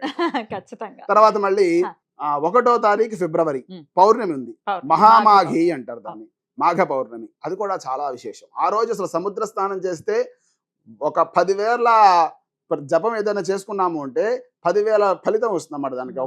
ఒకసారి జపం చేస్తే 10,000 ఫలితం. అలాగే అక్కడ సముద్ర స్నానం చేసుకుని చక్కగా అక్కడ నది తీరాన్ని కూర్చుని చక్కగా జపం చేసుకుంటే విశేషమైన ఫలితం కలుగుతుంది. ఆ మాఘ పౌర్ణిమ ఇంకా విశేషంగా వస్తోంది. అది కూడా ఆదివారమే వస్తోంది. అది పుష్యమి నక్షత్రంతో కూడి వస్తోంది. పుష్యార్క యోగంతో రాబోతున్నటువంటి ఒక మహామాఘిని ప్రతి ఒక్కరు కూడా వినియోగించుకోవాలి. అలాగే లలితా జయంతి కూడా మాఘ పౌర్ణమి రోజు చేసుకోవటం అనేది మనందరికీ విదితమే. మరి లలితమ్మ ఆరాధన, అందున పౌర్ణమి రోజు అయితే ఖచ్చితంగా పౌర్ణమి వెన్నెల్లో కూర్చుని చేసుకోండి, అమ్మవారిని ఆరాధన చేసుకోండి అని చెప్తుంటారు. లలితాదేవి ఆరాధన గురించి ఒక్కసారి. లలితాదేవి ఈ మూలాలన్నిటికీ కూడా ఆవిడే పరాశక్తి. ఆవిడ ఉద్భవమే ఒక అద్భుతమైనటువంటి ఉద్భవం అంట. దేవానాం కార్యసిద్ధ్యర్థం, దేవతలందరి కార్యాన్ని సిద్ధించడం కోసం ఆవిడ ఉద్భవించింది ఆవిడ. అటువంటి లలితా అమ్మవారి, ఇప్పుడు నేను లలితా అమ్మవారి యొక్క విశేషం ఏంటయ్యా అంటే లలితా సహస్రనామ స్తోత్రం చెప్పుకోవడం. ఈ లలితా సహస్రనామ స్తోత్రం కూడా దాదాపుగా అందరూ చదివేస్తున్నాం. దాదాపుగా అందరూ చదివేస్తున్నాం. వాస్తవానికి ఏంటయ్యా అంటే ఎక్కడి నుంచి మొదలు పెట్టాలి లలితా సహస్రనామ స్తోత్రం చెప్పాలి అంటే, ఎక్కడి నుంచి మొదలు పెట్టాలి అంటే అస్య శ్రీ లలితా సహస్రనామ స్తోత్ర మహామంత్రస్య అని మొదలు పెడతారు అందరూ కూడా. ఎక్కడి నుంచి అవన్నీ మొదలు పెట్టుకుని అంగన్యాసాలు, కరన్యాసాలు, ఐంహ్రీంశిని బీజాలు ఇవన్నీ చెప్పేస్తున్నారు. ఇవన్నీ చెప్తే చెప్పినటువంటి లలితా సహస్రనామం చేసినటువంటి ఫలితం కాకపోగా ఇవన్నీ చెప్పిన పాపం కూడా వస్తుంది. అదేమిటండి అంగన్యాస కరన్యాసాలు అంటే? ఖచ్చితంగా మనం అవి గురువుపదేశం ఉంటే తప్ప అంగన్యాస కరన్యాసాలు పనికిరాదు. అలాగే ఇది సౌభాగ్య విద్య అంటారు దీన్ని. మంత్రశాస్త్రంలో లలితా సహస్రనామానికి పెద్ద పీట వేశారు. కాబట్టి ఎట్లా పెట్టలే అట్లా ఎవరు పెడితే వాళ్ళు ఈ లలితా సహస్రనామం చెప్పడానికి లేదు. చెయ్యొచ్చు. ఒకవేళ చేయాలి అని ఎట్లా చేయాలి అని అంటే అక్కడ ధ్యానం చెప్పుకోవడం, శ్రీమాత్రే నమః చెప్పుకోవడం, శ్రీమాత శ్రీ మహారాజ్ఞి అక్కడి నుంచి చేసుకోవచ్చు హాయిగా. దీని తర్వాత ఇంకొక పెద్ద తప్పు చేస్తారు అందరూ కూడా, ఖడ్గమాల చెప్పేస్తారు. చదవకూడదండి. ఖడ్గమాల ఎప్పుడు చదవకూడదు. కోపం పెరిగిపోతుందా ఖడ్గమాలని? ఇవి సరే, కోపం పెరుగుతుంది అవన్నీ విషయం పక్కన పెడితే దాంట్లో ఉన్న బీజాక్షరాలు చాలా ఉన్నాయి. అవన్నీ కూడా శ్రీచక్రార్చన చేసేటువంటి దేవతల్లో నవావరణ దేవతలు వాళ్ళందరూ కూడా అడిమా సిద్ధి, గరిమా సిద్ధి, లఘిమా సిద్ధి, ప్రాప్తి సిద్ధి, ప్రాకాం సిద్ధి, వశిష్ఠి ఈశత్ సిద్ధి, వశిత్వ సిద్ధి ఇవన్నీ కూడా ఏమిటయ్యా అంటే ఆ శ్రీచక్ర నవావరణంలో వచ్చేటువంటి దేవతలు వీళ్ళందరూ కూడా. కాబట్టి వీళ్ళందరినీ కూడా మనం ఎప్పుడు పెడితే అప్పుడు, ఎక్కడ పెడితే అక్కడ, ఎట్లా పెడితే అట్లా చెప్పడానికి లేదు. కొన్ని స్తోత్రాలు ఇచ్చారు మనకి, ఆ స్తోత్రాలు గోప్యంగా ఉండాలన్నమాట. ఇవన్నీ కూడా ఇప్పుడు బహిఃపరంగా అయిపోయి చాలా. కాబట్టి కానీ చదువుకోకూడదు అంటే చదువుకోవచ్చు. విష్ణు సహస్రనామం, లలితా సహస్రనామం చాలా చక్కగా చదువుకోవచ్చు. ఎక్కడి నుంచి చదువుకోవాలి అంటే నేను మీకు చెప్పిన విధానంగా అక్కడి నుంచి చెప్పుకోవచ్చు, హాయిగా చెప్పుకోవచ్చు. విష్ణు సహస్రనామం కూడా అంతే. పూర్వపీఠిక చెప్పుకోవడం, పూర్వపీఠిక చెప్పుకోవచ్చు. చెప్పుకుని విశ్వం విష్ణు వహిట్కారం అక్కడి నుంచి చెప్పుకుని మొదలు పెట్టుకోవచ్చు హాయిగా. చెప్పే విధానం ఇది. అంటే చక్కగా ఈ స్తోత్రానికి కూడా గురుముఖతగా తీసుకోవాల్సినటువంటి అవసరం ఉంటుంది. తీసుకోవాలి ఓకే. గురువు గారి చేత ఇప్పించుకోవాలి. ఆ, ఈ గురుగారి చేతి ఇప్పించుకుంటే దానికి ఒక గుణం. ఉమ్. ఎందుకు అంటే మన గురుగారి దగ్గర తీసుకున్నాము అంటే ఆ గురుగారి మీద ఉన్నటువంటి విశ్వాసంతో చాలా జాగ్రత్తగా చదవాలి. అందులోని లలితా సహస్రనామం చెప్పేటువంటి చాలా మంది కూడా నేను చాలా మంది చూస్తూ ఉంటా, చాలా మంది స్త్రీలు అందరూ చాలా మంది చూస్తూ ఉంటా. ఏంటయ్యా అంటే దీర్ఘాలు లేని చోట దీర్ఘాలు పెడతారు, ఒత్తులు లేని చోట ఒత్తులు పెడతారు, ఒత్తులు ఉన్న చోట ఒత్తులు చదవరు. అది అక్షర దోషాలు చెప్తే అర్థాలు మారిపోతుంది కదా, అర్థం మారిపోతుంది, ఏం ప్రయోజనం లేదు. అది జాగ్రత్తగా నిదానంగా ఒక గురువు గారి దగ్గర కూర్చుని ఒక 10 సార్లు గురువు గారికి వినిమించి తర్వాత మీరు చదువుకుంటే మంచిదే నా అభిప్రాయం. ఇప్పుడు అది జరగని విషయం వేరే విషయం పక్కన పెడితే నా అభిప్రాయం తెలియజేస్తుంది. గురువు గారితో తీసుకోవాలి అంటే ఏమంటే గురువులు లేరండి మాకు అని అనే వాళ్ళు ఉన్నారు ఖచ్చితంగా. మా గురువుని అసలు గురువు దొరకడం చాలా కష్టం అండి. గురువు మరి శిష్యుని వెతుక్కుంటాడా, శిష్యుడే గురువుని వెతుక్కోవాలి. అయితే ఆ శిష్యుడు యోగ్యుడా కాదా అనే విషయం గురువు గారు చూస్తారు. శిష్యుడు యోగ్యుడా కాదా, ఆయన నేను పాఠం చెప్పవచ్చా చెప్పకూడదా, చెప్తే ఎంత వరకు చెప్పచ్చు అనే విషయాన్ని గురువు గారు చూస్తారు. మరి గురువు అనే టాపిక్ వచ్చింది కాబట్టి అంటున్నాను, గురువు అన్న దీంతో ఎంతో కొంత ఎక్స్ప్లాయిట్ చేయటం అనేది కూడా మనం చూస్తున్నాం. కొంతమంది గురువుల పేరిట ఈ మంత్రం ఇస్తాం, ఈ ₹1,00,000 అవుతుంది, ఈ మంత్రం ఇస్తాం, ఈ 10,000 అవుతుంది అని చెప్పే వాళ్ళు కూడా ఇవాళ రేపు ఉన్నారు. వాళ్ళే ఉన్నారు, వాళ్ళు కూడా కదమ్మా, వాళ్ళే ఉన్నారు. మరి ఎలా అంటే దీనివల్ల ఏమవుతుందంటే మన హైందవం మీద నమ్మకం పోతుంది. ముందుగా జరిగేటువంటి ఏంటయ్యా అంటే ఈ హైందవం మీద ఉన్న నమ్మకం ఏదైతే ఉందో అది పోతుంది అనమాట. ఇలాంటి పనులు చేస్తూ ఉంటే నేను ఇన్స్టాగ్రామ్ ఛానల్ మొదలు పెట్టినప్పటి నుంచి కూడా 50 నుంచి 70 మంది దాకా నాకు ఫోన్ చేశారు. ఫోన్ చేసి అయ్యా ఇదేంటి పరిస్థితి, ఇది ఇలా చేసుకోవచ్చా, అది అలా చేసుకోవచ్చా, ఇది చేసుకుంటే ఎంత, నా జాతకం ఏమైనా చెప్పగలరా, ఇవన్నీ కూడా అడిగిన వాళ్ళు నన్ను ఉన్నారు. జాతకాలు చూస్తారా బై ది వే మీరు? నేను జాతకం చూడనమ్మా, అదే విషయం చెప్పాను వాళ్ళకి కూడా. అస్ట్రాలజీ చాలా తక్కువ ప్రాక్టీస్ ఉంది. జ్యోతిష్యం, వాస్తు రెండు కూడా నేను చూస్తాను, కానీ వాటికి ఒక నా వరకు నాకు కొన్ని నియమాలు ఉన్నాయి, దాని మీద మాత్రమే నేను వెళుతూ ఉంటాను. అంటే ఎప్పుడు చెప్పాలి, రాత్రి ఫోన్ చేసి గురుగారు ఇట్లా జాతకం చూడాలని టకటక తీసి చూసేయడం ఇట్లా కాదు. పొద్దున్నే నా అనుష్ఠానం అయిన తర్వాత జాతకం చూసి వివాహం ముహూర్తం ఏదైనా సరే ప్రశాంతంగా ఉండేటువంటి స్థితుల్లో అవి చూసుకోవాలి. వాస్తు కూడా అంతే ఉంటుంది. అట్లాగే ఈ గురువులు ఇప్పుడు ప్రస్తుతం జరిగేటువంటి పరిస్థితి ఏమిటయ్యా అంటే వాళ్ళని గురువు గారికి ఇంత స్థితి ఉంది అని చెప్పి గురువు గారి చెప్పుకోకూడదు. పక్క వాళ్ళ శిష్యులు కానీ జనాలు ఏవైతే ఉన్నాయో ఆ గురువు గారికి చాలా ఉపదేశం ఉన్నాయి. ఆ ఉపదేశంలో ఆయన చాలా పై స్థాయికి వెళ్ళాడు ఆయన, కాబట్టి ఆయన దగ్గర తీసుకోండి అని చెప్పి పక్కన వాళ్ళు చెప్పారు. ఇప్పుడు ఏం జరుగుతుంది, నేను ఈ గురువుని నేను శక్తిపాతం చేస్తాను, ఉన్నారుగా మనకి ఎక్కడ ఈ దగ్గరలోనే ఎక్కడ ఉన్నారండి, వెళ్ళే దారిలోనే భువనగిరిలోనే ఎక్కడ ఉంటాడు ఆయన, రమణానంద ఆయన పేరేదో ఉంది, శక్తిపాతం చేస్తాడంట ఆయన. పరమేశ్వరుడికి ఆయన శక్తిపాతం చేసండి పెద్దవాడు, ఆయన చూడడానికి గణపతి మాదిరి ఉంటాడు. సరే విషయం పక్కన పెడితే అట్లాంటి వాళ్ళు ఉన్నారు. మొన్నటి దాకా వైరల్ అయినటువంటి మణిద్వీపేశ్వరి ఒక ఆవిడ ఉంది. ఆవిడ ఇంక చెప్పక్కల, ఆవిడకి పూనకాలు వచ్చేసి ఎగురుతోంది, గెంతుతోంది, నాట్యం చేస్తోంది, ఏం చేస్తుందో ఆవిడకి తెలియదు. అది దేవుడా దయ్యవా అని చెప్పి మనమే అక్కడ ఆంక్షలోకి వెళ్ళాలి. అటువంటి వాళ్ళు చాలా మంది ఉన్నారు. ఇలా కాకుండా ఇప్పుడు జనాలు అమాయకంగానే ఉంటారు, ఇన్నోసెంట్ గా ఉంటారా అనిపిస్తుంది. అటువంటి వారు వెనకే పడుతూ ఉంటారు. ఇన్నోసెన్సా లేకపోతే ఏమోలే ఏ పుట్టలో ఏ పాము ఉందో మనకు తెలియదు, మనం ఎందుకు నెగటివ్ చూడాలి, పాజిటివ్ గా ఉందా మన కష్టాలు తీరిపోతాయి అని చెప్పి ఇన్నోసెంట్ గా వెళ్తారు, ఎక్స్ప్లాయిట్ అవుతున్నారు. ఎట్లా వాళ్ళని ఎట్లా కంట్రోల్ అవ్వదమ్మా. ఇప్పుడు ప్రస్తుతం జరిగేటువంటి కలికాలం కదా అది. మరి కలి వచ్చిందే ఎందుకు, మరి మనం చేసేటువంటి ఇవే కలి పాపాలు, ఇవన్నీ కూడా కలిపురుషుడి యొక్క ప్రభావాలు. ఇవన్నీ కూడా మనమే చాలా జాగ్రత్తగా ఒకే గురువుని మనం పాటించాలి. ఎప్పుడైనా సరే గుర్తుపెట్టుకోవాల్సిన విషయం ఏంటయ్యా అంటే ఒకే డాక్టర్ ఎలాగైతే మనం మన కుటుంబానికి కూడా ఫ్యామిలీ డాక్టర్ పెట్టుకుంటామో, ఫ్యామిలీ లాయర్ పెట్టుకుంటారు, చాలా పెద్ద పెద్ద వాళ్ళు ఎవరైతే ఉన్నారో వాళ్ళ ఫ్యామిలీ లాయర్ ఎలాగైతే పెట్టుకుంటారో, ఫ్యామిలీకి కూడా ఒక గురువు గారు అనేటువంటిది చాలా ముఖ్యం.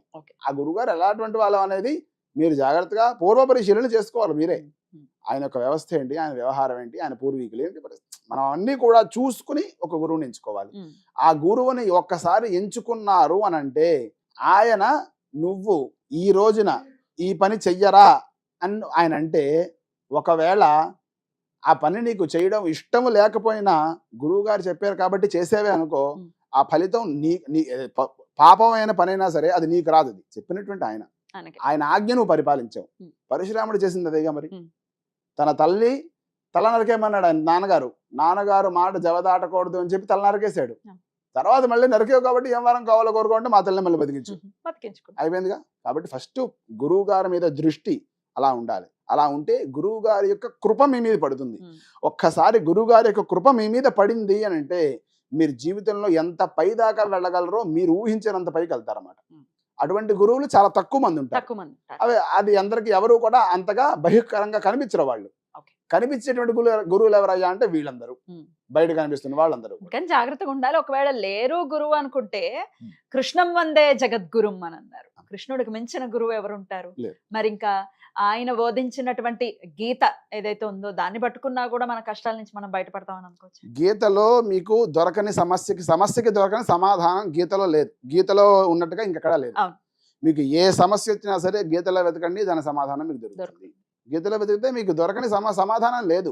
అటువంటి గీతను పక్కన పెట్టేసి ఇవన్నీ మిగతా విషయాల గురించి మాట్లాడుతుంటారు. అసలు ఈ ఉపదేశాలు మంత్రాలు ఇవన్నీ చాలా పై స్థాయి వరకు వస్తే తప్ప అవసరం లేని అవన్నీ సామాన్యులకి ఏం చెప్పారా అంటే కలియుగంలో కృతయుగంలో ఏంటయ్యా అంటే చాలా వేల సంవత్సరాల పాటు కోట్ల సంవత్సరాల పాటు తపస్సు చేస్తే తప్ప పరమేశ్వర అనుగ్రహం కలిగేది కాదు.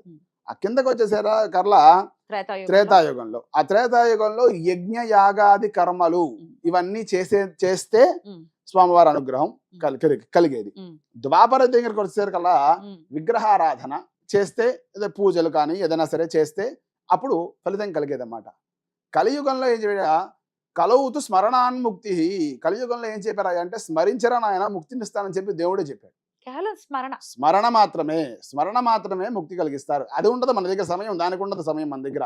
పెద్ద అయుత చండీలు, మహాచండీలు, మహారుద్రాలు, 5 రుద్రాలు అవన్నీ చేస్తాం. అవన్నీ చేయడానికి సమయం ఉంటుంది.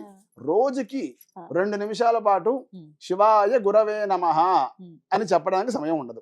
చెప్తే ఎటువంటి ఫలితం ఉంటుంది చెప్పండి? శివాయ గురవే నమః అని చెప్తే మీకు ఉన్నటువంటి మంత్రాలన్నింటినీ కూడా శిరోరత్నమైనటువంటి మంత్రం. శివాయ గురవే నమః, శ్రీరామ, ఓం నమో నారాయణాయ, ఓం నమో భగవతే వాసుదేవాయ, ఇవన్నీ కూడా రామానుజుల వారు శిఖరం మీదకెక్కి ఇవన్నీ కూడా బహిర్గతం చేశారు. మీరందరూ చెప్పుకోండి అయ్యా అని. ఈ మంత్రాలన్నీ పెట్టుకుని మనం ఇవన్నీ వద్దు, మాకు కావాల్సింది చండి, బగళాముఖి, తారా, చిన్నమస్త, ఇవన్నీ దశమహావిద్యలు మాకు కావాలి. ఎందుకు అంటే మేము దశమహావిద్య యాగాలు చేసామండి అని చెప్పుకోవడానికి మాత్రమే పనికొస్తాయి. దానికి ఎందుకు అని అంటే దాని జోలికి ఎందుకు వెళ్తున్నారు అంటే చాలా త్వరితగతిన ఇన్స్టెంట్ మ్యాగీ లాగా టక్కుమని పని అయిపోతుందండి. అందుకని మేము అక్కడ కామాఖ్యకి వెళ్ళిపోయాము, అక్కడ బలులు ఇచ్చేసాము, టక్మన్ పని అయిపోతుంది. నిజమేనా అండి? అంత ఫాస్ట్ గా అవుతుంది. ఇన్స్టెంట్ మ్యాగీ అన్నారు కాబట్టి దాన్నే ఉదాహరణ తీసుకుని మీకు విషయం చెప్తాను. ఇన్స్టెంట్ మ్యాగీ దేంతో అవుతుంది? మైదా కదా. ఇన్స్టెంట్ గా ఎలాగైతే 2 నిమిషాలు అవుతుందో దాన్ని తిన్న తర్వాత మనకు కూడా ఇన్స్టెంట్ రోగాలు వస్తాయా? అలాగే ఈ దశమహావిద్యల్ని మనం ఎలాగైతే ఆరాధిస్తే ఎంత తొందరగా ఫలితం కలుగుతుందో పొరపాటు జరిగితే కూడా అంతే తొందరగా తలకాయ లేచిపోతుంది. నిస్సందేహంగా డౌట్ లేదు. ఎవరో కాదండి వీళ్ళందరూ కూడా. ఇప్పుడు మాతంగి అమ్మవారు ఉన్నారు, ఆవిడ దశమహావిద్యల్లో ఒక అమ్మవారు. రాజశ్యామల అమ్మవారు ఉన్నారు, నవరాత్రులు జరుగుతున్నాయి మనకి. రాజశ్యామలను కొలుచుకున్నా మాతంగిని కొలుచుకున్నా ఒకటే ఫలితం, మనకి ఒకటే ఫలితం వస్తుంది. తాంత్రికంలో ఉన్న వాళ్ళు కానీ తంత్ర విద్య సాధన చేసేటువంటి సాధులు, సిద్ధులు, వాళ్ళందరూ యోగులు, వీళ్ళంతా కూడా మాతంగి అమ్మవారిని తలుచుకుంటారు. మనకంత స్థాయి ఉందా? మాతంగి అమ్మవారిని తలుచుకునేంత స్థాయి మనకుందా? మనం శ్యామల అమ్మవారిని తలుచుకుంటే హాయిగా కుదరదు. మేము మాతంగినే తలుచుకుంటాం. ఎందుకు తెలియదు, అసలు దాని గురించి కూడా తెలియదు ఎవరికి కూడా. దశమహావిద్యల్లో చాలా విద్యలు ఉన్నాయి. ఆ విద్యలు యొక్క పేర్లు తప్ప వాటి యొక్క ఫలితాలు కానీ వాటి యొక్క దుష్ఫలితాలు కానీ ఎవ్వడికి తెలియదు. మేము కొలిచేస్తామంటే అంటారు, అయ్యా ఫోన్ చేసి భగళాముఖి యాగం చేద్దామండి. భగళాముఖి యాగం, మళ్ళీ హోమం కూడా కాదు, యాగం అంటే ఏమిటో తెలియదు వాడికి, ఎట్లా చేయాలో తెలియదు వాడికి. ఇలా అడుగుతుంటారు మిమ్మల్ని? నిస్సందేహంగా. ఎటువంటి కోరికల కోసం అడుగుతుంటారు?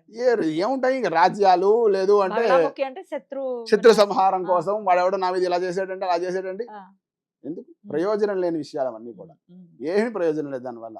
చక్కగా భగవన్ నామస్మరణం చేసుకోండి. ఆ పొద్దున్నే లేవండి, చక్కగా స్నానం చేసి భగవంతుడి దగ్గర కూర్చుని ఒక 4-5 నిమిషాల పాటు శివాయ గురవే నమః చెప్తే చాలా సింపుల్ గా అయిపోతుందిగా. ఎవరికి అవసరం. పెద్ద పెద్ద పేర్లతో కూడినటువంటి చండీ అమ్మవారి యొక్క విశిష్టత అసలు ఒక 15-20 ఏళ్ల క్రితం చండీ అమ్మవారిని ముట్టుకోవాలంటే భయం ఎవరికైనా సరే. ఇప్పుడేమైంది చండీ కామన్ అయిపోయింది. చాలా కామన్. గణపతి పూజ ఎలాగైతే చేస్తున్నామో చండి. చండీ అలా అలా చేసేస్తున్నారు. చేయకూడదా అండి? అసలు వెళ్ళకూడదా? చండీ అమ్మవారు అంటే ఎవరో మామూలు విషయం కాదండి. చండీ మహాకాళి, మహాలక్ష్మి, మహాసరస్వతి అమ్మవారి యొక్క మూల శక్తి చండీ అమ్మవారు. చండీ అమ్మవారు 18 భుజాలతో ఉంటారండి ఆవిడ. ఆవిడకి పరమేశ్వరుడు యొక్క త్రిమూర్తులు ఉన్నారు కదా, ఆ త్రిమూర్తులకి ఉన్నటువంటి శక్తి ఏదైతే ఉందో ఆ శక్తి పుంజంలోంచి వచ్చినటువంటి ఉద్భవించినటువంటి అమ్మవారు చండీ అమ్మవారు. ఒక్కొక్క దేవత వారి వారి యొక్క ఒక్కొక్క శక్తుల్ని ఇస్తే ఆ యొక్క రూపం తయారైంది అమ్మవారిది. యముడు ఒక శక్తిని ఇచ్చాడు, ఇంద్రుడు ఒక శక్తిని ఇచ్చాడు, వరుణుడు ఒక శక్తిని ఇచ్చాడు. ఇవన్నీ శక్తులు తయారైన తర్వాత వారు వారి ఆయుధాలను ఇచ్చారు మళ్ళీ అమ్మవారికి. కృష్ణుడేమో చక్రాన్ని ఇచ్చాడు, మన శివుడు త్రిశూలాన్ని ఇచ్చాడు, హిమోత్పర్వత మహారాజయ్య ఈ సింహాన్ని ఘంటని ఇచ్చాడు. ఇటువంటివన్నీ కూడా ఇచ్చిన తర్వాత ఎవరిని ఇవన్నీ దేనికి? రాక్షస సంహారం కోసం, మహిషాసురుని చంపడానికి, శుంభుణ్ణి నిశుంభుణ్ణి చంపడానికి వీటికి ఇచ్చినటువంటి శక్తి చండీ అమ్మ. మనం ఎందుకు వినియోగించుకోవాలి? మనం దేనికి వినియోగించి ఈ చండీ ఎక్కడుంది మనకి? ఇప్పుడు రాహు ఇబ్బందులు ఉన్నాయనుకోండి, చండీ చేసేసుకోండి అని అంటున్నారు. అయితే ఆ రాహు ఎంత బలంగా ఇబ్బందిగా ఉంటే చండీ చేసుకోవాలి? మీరు చెప్పండి, ఎంత బలంగా ఇబ్బంది పెడితే చండీకి జోలికి వెళ్ళొచ్చు? అంటే తారాస్థాయి వెళ్ళేదాకా కూడా మనం చండీ దాకా పోకల రాహు కోసం. రాహు ఇబ్బంది నుంచి, చిన్న చిన్న ఇబ్బందుల నుంచి బయటపడాలంటే ఏ ఆరాధన చేసుకోవచ్చు? దుర్గా అమ్మవారు మనం కొలవచ్చు. మనకి హాయిగా దుర్గా ఉంది. చండీ మనం చెప్పుకోకూడదని చెప్పట్లేదు. దేవి భాగవతాంతర్గతంగా ఉన్నటువంటి 700 శ్లోకాలే చండీ కూడా. అది ఎక్కడి నుంచో మళ్ళీ ఊడిపడలా. దేవి భాగవతం అందరికీ చదువుకోదగ్గ యోగ్యంగా ఉన్నదే అది కూడా. కాకపోతే ఇప్పుడు ఏం చేస్తున్నారు మన వాళ్ళు అంటే ఆ మొదటి నుంచి మొదలు పెట్టుకుని నవావరణాలు, అంగన్యాస, కరన్యాసాలు ఇవన్నీ కూడా చెప్పేసుకుంటున్నారు. ఇట్లా కాదు. చండీ ఎక్కడి నుంచి మొదలు పెట్టాలి? మొదటి అధ్యాయం నుంచి 13వ అధ్యాయం దాకా అన్ని శ్లోకాలు చెప్పుకోవచ్చు. దాంట్లో ఎటువంటి ఇబ్బంది లేదు.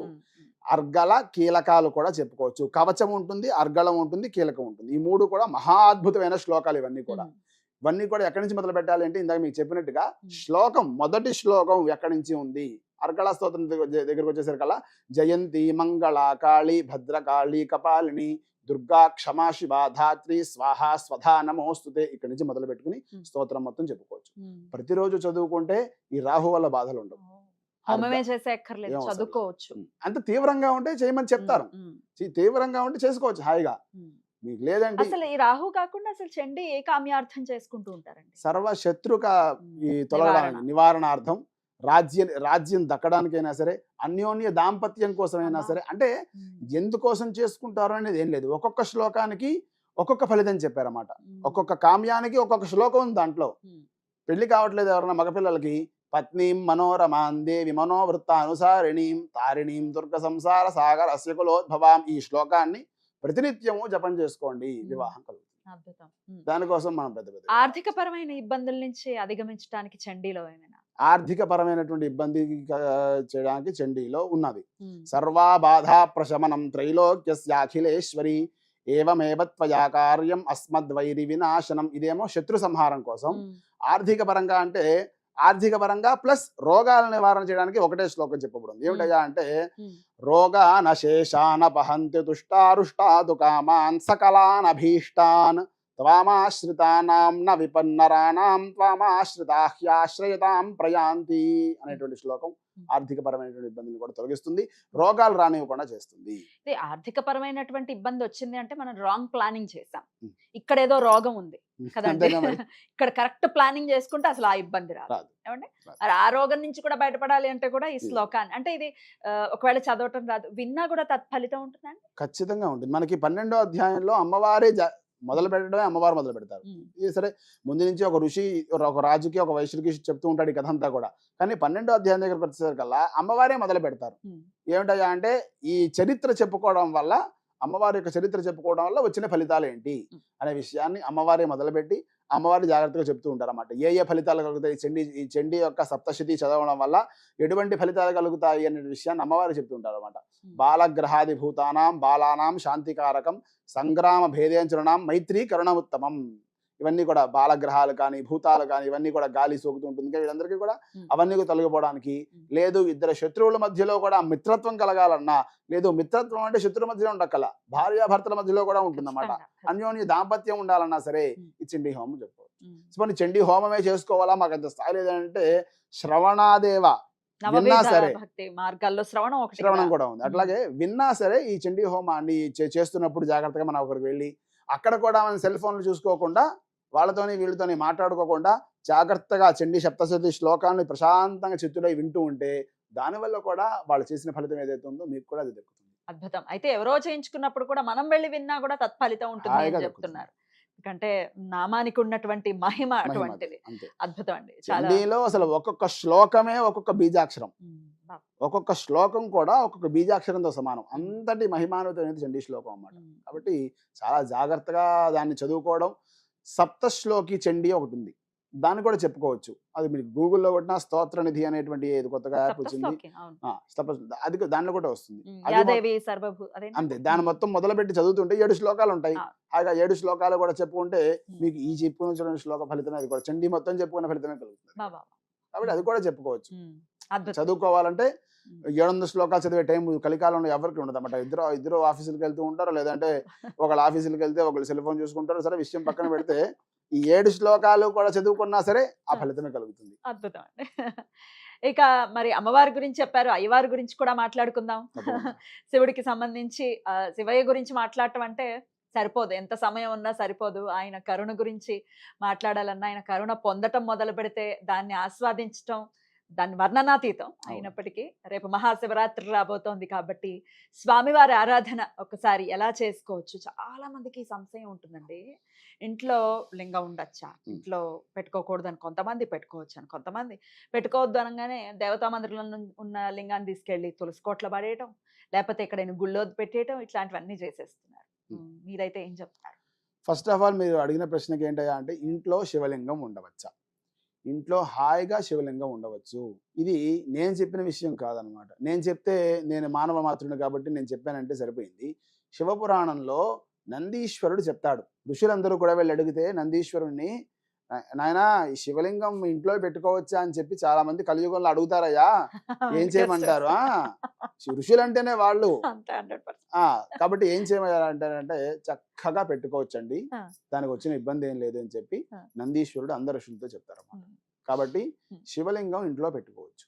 అయితే పెట్టుకోవచ్చు అన్నారు కదా అని చెప్పి నా అంత హైట్ శివలింగం ఇంట్లో పెట్టుకోకూడదు అన్నమాట. శివలింగం ఎంత పెట్టుకోవాలి అంటే అంగుష్ట మాత్ర, ఈ ఎవరి బొటన వేలు అయితే ఎంత ఉంటుందో అంత శివలింగాన్ని ఇంట్లో పెట్టుకొని నిత్యం ఆరాధన చేసుకోవచ్చు. శివరాత్రికి అభిషేకం చేసుకోవచ్చు. మాకు అభిషేకం చేసుకోవాలి అంటే ఒక బ్రాహ్మణ్ణి పిలవాలి, సామాన్లు కొనుక్కోవాలి, మరి ఆయనకి ఎంతో ఇవ్వాలి, ఈ సామాన్లు కూడా ఎంత ఖర్చు అవుతుంది. అంత ఖర్చు పెట్టుకోలేనటువంటి వాళ్ళు చాలా మంది ఉంటారు. అంటే వాళ్ళకి ఆర్థిక స్థితి కానీ మిగతా విషయాలు కానీ చాలా మంది ఉంటాయి. మరి వాళ్ళు ఏం చేయాలండి? వాళ్ళు ఏం చేయాలయా అంటే, నేను ఇప్పుడు చెప్పినటువంటి మహామంత్రం ఏదైతే ఉందో, శివాయ గురవే నమః, ఈ మంత్రాన్ని 108 సార్లు చక్కగా ఆ మంత్రంతో పాలు కానీ నీళ్లు కానీ ఏదైనా సరే పంచామృతాలు అన్నీ కూడా కలిపి అదైనా సరే అభిషేకం చేసి ఆ తీర్థాన్ని తీసుకున్నా సరే అదే ఫలితం కలుగుతుంది. చాలా మందికి ఇంకొక చాలా టైం ఉంది కదా, ఇప్పుడు అంతా కూడా టైం కదా. అంటే ఈ 9 గంటలకల్లా ఆఫీస్లో ఏదో తమ్ము పెట్టాలనో లేదంటే కంటి చూపు పెట్టాలనో ఏదో ఉంటాయి. ఇవన్నీ కూడా సమయం ఉండదు. అసలు సమయాభావం చాలా ఉంది ఈ కాలంలో. కలియుగంలో సమయాభావం చాలా ఉందన్నమాట. మిగతా విషయాల కోసం చాలా సమయం ఉంటుంది, దేవతారాధనకు సమయం ఉండదు. సరే, తెలిసిన విషయం. ఈ సమయం ఉన్నప్పుడు, సమయం లేనప్పుడు మనం ఏం చేయాలి? దేవతారాధన ఎట్లా చేయాలి? చాలా సులువైన విధానం చెప్పండి అయ్యా అని చెప్పి చాలా మంది ఫోన్ చేస్తారు నాకు. ఏంటయ్యా అంటే, ఎలాగైతే విష్ణు సహస్రనామంలో అమ్మవారు అడుగుతారన్నమాట. పార్వత్యువాచ కేనోపాయేన లఘున విష్ణోర నామ సహస్రకం పఠ్యతే పండితేర్ నిత్యం శ్రోతమిత్యామిహం ప్రభో. ఇవన్నీ ఎవరికి? పండితులు అంటే ఎవరో కాదన్నమాట. అమ్మవారు మన వెటకారంగా కలియుగం గురించే మాట్లాడారు. కలియుగంలో ఎవ్వరికి చాలా పనులు ఉంటాయండి, వాళ్ళకి దైవతారాధనకి తప్ప మిగతా అన్నిటికీ చాలా పనులు ఉంటాయండి, సమయం ఉంటుందండి. మరి వాళ్ళకందరికీ కూడా సహస్రనామం చెప్పుకునేటువంటి ఫలితం కలగాలి అంటే ఏం చేయాలో చెప్పండి అయ్యా అని చెప్పి పార్వతీ అమ్మవారు పరమేశ్వరుని అడుగుతారు. అలా పరమేశ్వరుని అడుగుతున్నప్పుడు అంటే అమ్మవారికి తెలియక అడుగుతుందా? కాదు. తర్వాత అలాగో వీళ్ళే ఈ ప్రశ్నలు వేస్తారు, మనమే ముందేసేస్తే మళ్ళీ ఆయన డిస్టర్బ్ చేయడం ఎందుకని చెప్పి ఆవిడే అడిగేశారు ముందే. కాబట్టి ఆయన చెప్పారు, శ్రీరామ రామ రామేతి రమే రామే మనోరమే సహస్రనామ తత్తుల్యం రామనామ వరానని. అది చెప్పుకోండి అయ్యా, సహస్రనామ ఫలితం కలుగుతుంది. అట్లాగే ఈ షోడశోపచారాలను మనకు వరుసగా ఉంటాయన్నమాట. 16 ఉపచారాలు అన్నమాట. ధ్యానం, ఆవాహన నుంచి మొదలు. ఆవాహనం, ఆసనం, అర్ఘ్యం, పాద్యం, ఆచమనీయం, స్నానం, వస్త్రం, యజ్ఞోపవీతం, గంధము, గంధం తర్వాత పుష్పము, ధూపం, దీపం, నైవేద్యం, నీరాజనం, అది మిగతా అట్లా మొత్తం 16. ఈ 16 చెయ్యాలి అంటే చాలా సమయం పడుతుందిగా. ఆ 16 కాకుండా మనకి తెలిపినటువంటి విశేషం ఏంటయ్యా అంటే పంచోపచారాలు. ఈ 5 ఉపచారాలు చేసినా సరే మీకు ఫలితం ఇస్తానయ్యా. పంచోపచారాలు అంటే మళ్ళీ ఏమిటి అంటే గంధము, పుష్పము, ధూపము, దీపము, నైవేద్యం ఈ 5 పెట్టండి. అమ్మవారు, స్వామివారు మీకు అనుగ్రహం ఖచ్చితంగా ఉంటుంది. ఈ శివరాత్రి రోజు కూడా శివ లింగోద్భవ కాలం ఎప్పుడైతే ఉందో దానికన్నా ఒక 10 నిమిషాల ముందే చక్కగా మీరు ఆ రోజు సంకల్పం ఏదైతే ఉందో ఆ సంకల్పం చెప్పుకొని పృథివీ తత్వాత్మనే గంధం సమర్పయామి అని చెప్పి గంధం వేయండి అక్కడ. ఆకాశతత్వాత్మనే పుష్పం సమర్పయామి అని పుష్పాలతో పూజ చేయండి. ఈ పుష్పం సమర్పయామి అన్నప్పుడు మీకు తెలిసిన అష్టోత్తరం చెప్పేసుకోండి. మీరు శివాష్టోత్తరం, అమ్మవారి అష్టోత్తరం ఏం చెప్పుకుంటా చెప్పుకోవచ్చు. తర్వాత వాయుతత్వాత్మనే ధూపం సమర్పయామి, తేజస్తత్వాత్మనే దీపం సమర్పయామి, అమృతతత్వాత్మనే అమృతోపహార నైవేద్యం. మీరు ఏ నివేదన అయితే చేసుకున్నారో ఆ నివేదన స్వామివారికి సమర్పించేసి అయిపోయిన తర్వాత చక్కగా హారతి ఇచ్చుకునే స్వామివారికి మనం అనేన పంచోపచార పూజేన భగవాన్ సర్వాత్మక పరమేశ్వర సుప్రీణాతు అని స్వామివారికి వదిలిపెడితే మీకు షోడశోపచారాలు చేసుకుంటే ఏ ఫలితం వస్తుందో అదే ఫలితం వస్తుంది. దాంట్లో ఎటువంటి సంశయము లేదు. ఇది నిషేధి కాలంలో చేసుకుంటే గనక ఖచ్చితంగా ఆ ఫలితం అనేది ఖచ్చితంగా ఉంటుంది. లింగోద్భవ అంటే ఆ రోజు మనం శివరాత్రి గురించి మాట్లాడుకుంటున్నాం కాబట్టి ఇది మళ్ళీ ప్రతిరోజు కూడా చేసుకోవచ్చు. మీకు షోడశోపచారాలు చేసేటువంటి ఎప్పుడైతే అవకాశం లేదో ఈ పంచోపచారాలను మీరు వినియోగించుకోవచ్చు, చక్కగా వినియోగించుకోవచ్చు. ఈ శివారాధన చేసేటువంటి చాలా త్వరితమైనటువంటి విధానం ఇది. పంచోపచారాలతో చేసుకోవచ్చు. ఈ తులసిలో పెట్టేయటం, లింగాన్ని తీసుకెళ్లిపోయి లేకపోతే గుళ్ళల్లో పెట్టేయటం, శివలింగాన్ని తీసుకెళ్లి తులసిలో పెట్టామంటారు. తులసి ఎక్కడ ఉందా? మీ ఇంట్లోనే ఉంది. మళ్ళీ కొంతమందికి మహామేధావులు ఉంటారు, వాళ్ళు ఇల్లు కారిడోర్ లో కాదు కదండి ఏంది ఆ పక్కన అక్కడ ఉంది. మరి మరి తులసి కోట మీ ఇంట్లో ఉండాలన్నారుగా, అది కూడా వెళ్ళి దేవతా గృహంలో పెట్టుకో. మరి కారిడోర్లో ఎందుకు పెట్టావు? ఉండదు కదా, నిద్రిస్తుంది ఇంట్లో ఉంటే. మరి ఇంట్లో శివుడు ఉన్నాడు అంటే తులసి చెట్లు కూడా ఇంట్లోనే ఉంది. దాంట్లో అప్పుడు కూడా ఇంట్లో పెట్టుకున్నట్టే. నువ్వు అసలు పెట్టుకోకూడదు అనేటువంటి విషయమే లేదు. అసలు హాయిగా పెట్టుకోవచ్చు. లేదు ఏదైనా భిన్నమైంది అనుకోండి, అది తీసుకెళ్లి ఎప్పుడైనా మీరు సముద్రాల దగ్గర కానీ నది దగ్గర కానీ వెళ్తున్నప్పుడు ఆ పారేటువంటి సముద్రాల నదులు మళ్ళీ ఒకే ప్రదేశంలో ఉండదా, నది కానీ సముద్రానికి కానీ అనరు దాన్ని. పారేటువంటి నదులు ఉంటాయిగా, ఆ నదిలో విడిచిపెడితే గోదావరి, ఎవరికి దగ్గరలో ఏది నది ఉంటే ఆ నది, కృష్ణ కానీ గోదావరి కానీ తుంగభద్ర కానీ దాంట్లో విడిచిపెడితే అది సముద్రంలో వెళ్ళిపోతుంది. కాబట్టి నదీనాం సాగరోగతి, సముద్రంలోకి వెళ్ళిపోతాయి కాబట్టి అటువంటి ఇబ్బంది లేదు. హైందవంలో కానీ అసలు దేంట్లోనైనా నమ్మకం అనేది ఒకటి ఉంటుంది. కొంచెం దాని స్థాయి పెరిగిపోయి ఇంకాస్త చాదస్తం గనక కొంచెం ఎక్కువైపోతే మూఢనమ్మకం కింద పరిడవిల్లుతుందని చెప్పుకోవచ్చు. నమ్మకానికి మూఢనమ్మకానికి ఉన్నటువంటి ఆ తేడా ఏమిటి? వేటిని నమ్మకాల కింద చూడాలి, ఏవి మూఢనమ్మకాల కింద చూడాలి? నమ్మకం అసలు మూఢనమ్మకాలు అంటే ఇప్పుడు మీరు ఒక నమ్మకం గురించి ఎగ్జాంపుల్ ఇవ్వండి, అది మూఢనమ్మకంగా ఎలా మారిందో మీకు తెలియజేస్తా. నమ్మకం గురించి ఇప్పుడు ఇదే శివుడికి సంబంధించి ఇంట్లో పెట్టుకోకూడదు అనేది మూఢనమ్మకం కింద మారింది. అది మూఢనమ్మకమే, అది మూఢనమ్మకమే. నమ్మకం ఏంటయ్యా అంటే శివుడికి అందరూ ఆరాధన చేయొచ్చు, ఎవరైనా శివారాధన చేయొచ్చు. అలాంటిది ఎవరైనా సరే శివారాధన చేయొచ్చు కాబట్టి మరి శివలింగం ఇంట్లో ఉండొచ్చు కదా. ఉండొచ్చు. ఇలా పెట్టుకోకూడదు, ఇలా పెట్టుకుంటే మీకు ఇదైపోతుంది అదైపోతుంది అనేటువంటిది మూఢనమ్మకం. అందులోనే విష్ణువుకి కూడా, ఆయన కూడా ఏం తక్కువ పాపం, ఆయనకు కూడా ఇచ్చారండి. ఓన్లీ శివుడికే కాదు, అందరికి సమన్యాయం చేస్తాం మనం. రాముడికి సంబంధించి దర్బార్ ఇంట్లో ఉండకూడదు అనేది కూడా వింటూ ఉంటే ఆశ్చర్యం అనిపిస్తుంది. సీతమ్మ తల్లి పేరు పెట్టుకోకూడదు, సీత అన్న పేరు పెట్టుకుంటే కష్టాలు. ఇట్లాంటివి అయితే అది మూఢనమ్మకాలు కాదు, మూర్ఖ నమ్మకాలు అంటాను నేను దాన్ని. మూఢులు అంటేనే మూర్ఖులు, మళ్ళీ కొత్తగా చెప్పకలే. మూఢులు అంటే మళ్ళీ అదేదో పదం ఉంటుందని మన చూసే వాళ్ళకి తెలియాలిగా. మూర్ఖులు అంటేనే మూఢులు, మూఢులు అంటేనే మూర్ఖులు. సీతాదేవి పేరు పెట్టుకోవడం వల్ల వచ్చేటువంటి నష్టం ఏమీ లేదండి. చాలా మంది ఉన్నారు, డొక్కా సీతమ్మ గారే ఉన్నారుగా. మరి తల్లి ఆవిడ చేసినటువంటి అన్నదానం ప్రపంచం మొత్తంలో ఎవరు చేయలేదు, కానీ ఆవిడ బయటపడలేదు. ఎందుకు అంటే ఆవిడ ఆంధ్రదేశంలో గోదావరి జిల్లాలో పుట్టారు. ఆవిడ ఎవరి దగ్గర కూడా ఏది అపేక్షించకుండా దానం చేశారు కాబట్టి ఆవిడ బయటపడలేదు. సరే, ఇంకా టాపిక్ డైవర్ట్ అయిపోయి మళ్ళీ పెద్దవాళ్ళ దగ్గరికి వెళ్తుంది విషయం. అట్లా ఇది మూఢనమ్మకం. మూఢనమ్మకం ఏంటంటే ఈ పేర్లు పెట్టుకోకూడదు అని చెప్పి. ఏ పేర్లు పెట్టుకోకూడదు అవన్నీ మనం పెట్టుకుంటాం. మనం శాస్త్రం ఏం చెప్పిందయ్యా అంటే నదీనామ, వృక్షనామ, ఇవన్నీ కూడా పెట్టుకోకూడదు. నదీ పేర్లు పెట్టుకోకూడదు. వృక్షాలు అంటే ఈ చెట్లు ఉంటాయి మన దగ్గర తక్కువ, కానీ మన ఉత్తరాది దగ్గరికి వెళ్ళామంటే నీమా అని పెడతారు అన్నమాట. కొన్ని పేర్లు ఉన్నాయి, అట్లా ఆ పేర్లు పెట్టుకోకూడదు. ఇవి తప్ప ఏ పేరైనా పెట్టుకోవచ్చు, దాంట్లో తప్పేమీ లేదు. సీత అని పెట్టుకుంటే కష్టాలు వస్తాయట, పెట్టుకోకపోతే కష్టాలు లేవా? లేవా? చాలా సుఖంగా ఉన్నావా? సౌభాగ్యాన్ని పెట్టుకున్నారు, వాళ్ళ వాళ్ళ భర్త గారు ఇంకా ఇప్పుడు పోయేదాకా బతుకుంటాడా? ఉండగా రైట్. పేర్లో అదే ఇటువంటి మూఢనమ్మకాలు, ఏది నమ్మకం ఏది మూఢనమ్మకం? ఒకళ్ళు ఏదో చెప్తారు, ఇప్పుడు ఇన్స్టాగ్రామ్ లేకపోతే ఈ సోషల్ మీడియా ఇంత ఇది వాస్ట్‌గా వచ్చినప్పటి నుంచి కూడా మూఢనమ్మకాలు చాలా అంటే చాలా ఎక్కువైపోయింది. మొన్న ఎక్కడో విన్నానండి నేను, మీకు అప్పులు తెరాలి అంటే బల్లి తోకనే ఎక్కడో మేకొట్టమన్నాడు. ఏంటి అసలు దాంట్లో ఎక్కడ ఏదైనా ప్రయోజనం కనిపించిందా? నీ ఇంట్లో తిరిగే బల్లి తోక నువ్వు అక్కడ కొడితే నీకు అప్పులు తిరగడం ఏంటయా? నాకు అర్థం కాలా. ఉన్నది అసలు అదే దొరుకుతుంది, అసలు అసహ్యంగా దాన్ని అలా పట్టుకోవాలి. పట్టుకోవాలంటేనే కదా విషయం అనే పక్కన పెడితే అసలు అట్లా చేయమని ఎట్లా చెప్తారు మీరు? ఆ, ఏదో రుణ తాంత్రికంగా విమోచన ఏదో గణపతి స్తోత్రం చేసుకోవాయా అంటే నీకు తెలుస్తుంది, అంగారక స్తోత్రం చేసుకోవాయా అంటే నీకు అప్పులు తీరుతాయి. ఉమ్. అట్లా చెయ్యొద్దు. నువ్వేం చేస్తావంటే ఆదివారం అమావాస్య రోజు మీ ఇంట్లో నడిబొడ్డులో ఫస్ట్ ఉప్పు పేర్చి దాని మీద కందులు వేసి దాని మీద దీపం పెట్టి విప్ప నూనెతో పాటు నువ్వు కనుక తామర ఒత్తులతో దీపం పెడితే ఇక నీకు లేనటువంటి విషయం లేదు అని ఒక చెప్తాడు. ఆ, ఆ వీడియో ఒక 50 కోట్ల మందికి చేరుతుందన్నమాట. ఉమ్. అట్లా కాదు, అయ్యా గణపతి స్తోత్రం చేసుకో అంటే 10,000 లైక్లే వస్తాయి వాడికి.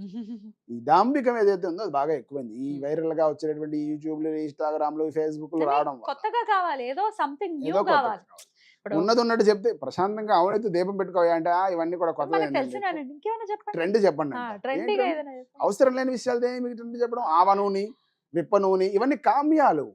కామ్యాల కోసం పెట్టాలి. కామ్యాల కోసం ఒక్కొక్కటి ఏది కూడా వినియోగం చేయలేనిది ప్రపంచంలో ఏం లేదు. అవన్నీ కూడా కామ్యాల కోసం చేసేవి. నువ్వు దేనికి నీకంత అంత ఏం పట్టింది? మరి అప్పు అనే టాపిక్ మీరే తీశారు కాబట్టి, అప్పు లేనివాడు ధన్యుడు సుమతి అని మార్చేయాలి డెఫినెట్ గా. అంతే. అందరికీ అప్పులు గోలే, అవును. ఈఎంఐలు గోలే. మరి ఈ అప్పుల బాధల నుంచి బయటపడాలని మీకు కూడా అడుగుతూ ఉంటారేమో, ఇన్స్టాగ్రామ్ లో చాలా. మెసేజ్ వస్తూ ఉంటాయండి. ఆ. మరి ఏదైనా ఉందా అండి, పరిహార మార్గం ఏదైనా ఉందా? అంటే అప్పుల బాధల నుంచి బయటపడాలి అంటే ముందు అంటే చెప్పాను కదా మీకు, రుణ విమోచన గణపతి స్తోత్రం. ఉమ్, మీకు ఇందాక చెప్పినట్టుగా గూగుల్లో కూడా వచ్చేస్తుంది. అవును. అలాగే స్తోత్ర నిధి అనేటువంటి యాప్లో కూడా మీకు దొరుకుతుంది. రుణ విమోచన గణపతి స్తోత్రం చెప్పుకుంటే ఖచ్చితంగా మీ అప్పులు నిదానంగా తగ్గుముఖం పడతాయి. ఉమ్. అది లేదు, అది కూడా ఇంకొంచెం పై స్థాయికి వెళదాం. ఏమిటయ్యా అంటే అది రుణ విమోచన అంగారక స్తోత్రం ఒకటి ఉంది. అవునండి. అదొక్కటి మనం Powerful గా. చెప్పుకుంటే చాలా మంచిది. స్తోత్రాలన్నీ కూడా ఓపిక లేదండి ఇప్పుడు, దాని పని చేయాలంటే ఎంతో ఒక మండలం రోజులైనా పడుతుంది దీక్ష కదా. చేయాలి. ఓ 40 రోజులైనా చేయకపోతే ఎటు నుంచి పని చేస్తుంది? చెప్పకుండా. అయితే అంత ఓపిక కూడా లేదండి. ఏమంటే పీకల మీద ఉందండి మా సమస్య. ఇంకా చావే శరణం అనే పరిస్థితుల్లోనే ఉన్నాం మేము. మాకు ఎటు పాల్పోవట్లేదు అని అనుకునే వాళ్ళ పరిస్థితి ఏమిటి? వారికి ఇంకా మరి ప్రధాన దేవతలు ఎవరైతే ఉన్నారో చండీ అమ్మవారు కానీ, దాంట్లో కూడా రుణ విమోచనానికి చెప్పినటువంటి మంత్రం ఉంది. దాన్ని సంపుటీకరణం చేస్తారన్నమాట. ఒక్కొక్క శ్లోకానికి పైన ఆ శ్లోకం, కిందో శ్లోకం చెప్పి వాళ్ళకు ఉన్నటువంటి సమస్యని బట్టి ఏదైనా సరే తీవ్ర స్థాయికి ఉధృతికి వెళ్తుంది. అట్లా చేస్తే కూడా చక్కగా ఫలితాలు కలుగుతాయి వాళ్ళకి. అలాగే అంగారక మహీపుత్రో భగవన్ భక్తవత్సలహ అని చెప్పి మొదలయ్యేటువంటి ఒక శ్లోకం ఉంటుంది. ఆ శ్లోకాన్ని ఒక్కదాన్ని పారాయణ చేసినా సరే విశేషమైన ఫలితం కలుగుతుంది. ఏదైనా సరే మనం ఉన్నటువంటి మనకి దానికి టైం ఇవ్వగలగాలండి. ఫస్ట్ పరమేశ్వరుడికి టైం ఇవ్వగలగాలి తప్ప ఆయన ఇవ్వంది ఏముంది చెప్పండి. ఆయన ఇవ్వంది ఏం లేదు, మనమే టైం ఇవ్వట్లేదు ఆయనకి. ఆయనకి మనం టైం ఇస్తే ఆయన ఇవ్వంది ఏం లేదు. ఖచ్చితంగా ఇవ్వాలి మరి. అద్భుతం అండి. మీరు ఆరాధన అంటే స్మార్తంలోనే ఉన్నారు, పౌరహిత్యం చేస్తూ ఉన్నారు కాబట్టి మీ ఇష్టదేవత ఎవరు? అమ్మవారు, పరమేశ్వరుడు. అట్లాగని చెప్పి నేను విష్ణు భేదాన్ని చూపించాను. నేను సత్యనారాయణ స్వామి వారి యొక్క వ్రతాలు దాంట్లో చెప్పేటువంటి కథల ద్వారానే హైదరాబాద్ భాగ్యనగరంలో నాకు ఒక పేరు వచ్చిందని చెప్పుకోవాలి. మన పాఠశాల నుంచి కూడా పాఠశాలలో ఒక విధానంగా పాటించేవాళ్ళం. ఏమిటా ఆ విధానము అంటే ప్రతి పౌర్ణమికి ఏదో ఒక కక్ష వాళ్ళు సత్యనారాయణ సమితి చేసుకుంటూ ఉండేవాళ్ళు. ఎందుకు అంటే ఒకటి ప్రాక్టికల్స్ కు పనికొస్తుంది, రెండోది పరమేశ్వర అనుగ్రహం కలుగుతుంది అని పరీక్షల దగ్గరకు వస్తున్నప్పుడైనా, లేదు ఏదైనా పుట్టినరోజు ఎవరిదైనా పుట్టినరోజు అయినప్పుడు సరే వాడు ఒకడైనా సరే చేసుకోవడం, వాళ్ళకి వీళ్ళందరూ సహకరించడం చేస్తుండేవాళ్ళు. వాళ్ళందరికీ వచ్చు కదా అని చెప్పి వాళ్ళే చేసుకునేవాళ్ళు కాదు, ఎవరినో ఒకటి పిలిపించుకునేవాళ్ళు. మా పక్క క్లాస్ వాళ్ళే ఉంటారుగా, అప్పుడు డబ్బులు ఇవన్నీ ఏం తెలిసేవి కాదు మనకు కూడా.